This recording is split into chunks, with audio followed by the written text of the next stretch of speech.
Hello everyone, I am Paul McGuire Grimes from Paul's Trip to the Movies. Something that you may not know about me is that I'm a massive Stephen King fan. He is my absolute favorite author of all time.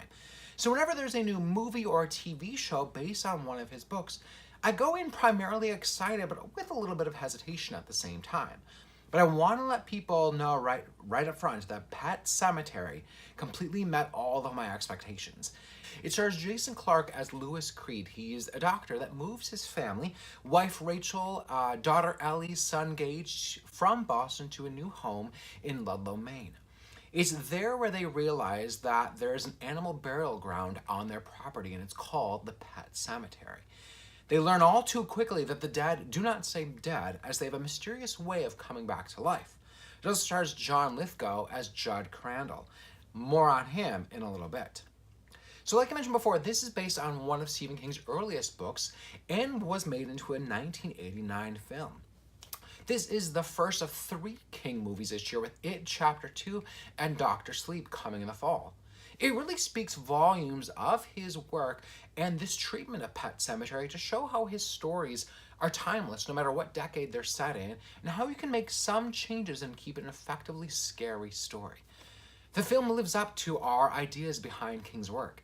It's unsettling, to say the least, from big jump scares and disturbing images to the psychological terrors at hand that the Creed family go through. Directors Kevin Kolsch and Dennis Widmeyer know that we need to care about the Creed family first in order to feel the emotional weight at hand with what King lays out for them in this story.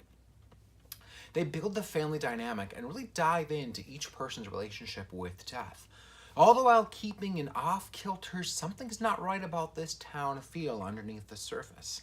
Now, I want to give a little bit of a spoiler alert. The studio would not call this a spoiler, but in case you haven't read the book or saw the movie or even watched the trailer for this movie, there's a big difference that fans should know. It's their daughter Ellie that's hit by a truck and comes back to life instead of little baby Gage. Newcomer Jette Lawrence gives a noteworthy performance as little Ellie. She's really forced to go into some really demonic places once she comes back to life. As mom Rachel, Amy Seimetz has some powerful moments as she's deeply affected by the trauma of her sister Zelda's death when she was a kid, and she's now forced to really live through all of that PTSD all over again. Now, John Lithgow, he takes over the role as Judd Crandall from Fred Gwynne, who played him in the other movie. And Lithgow keeps Crandall a bit of a mystery. He's the grisly next-door neighbor that has lived in this town his whole life. But there's something off-putting and untrustworthy given the actions that he takes. But you want to like it because he's John Lithgow. It's easy to focus on the scares, but more importantly, Pet Sematary is a meditation on grief and recovery regarding the death of our loved ones. There are questions as to how we talk to our children about death and the appropriate language to use. Stephen King fans should be pleased with this new adaptation of Pet Sematary.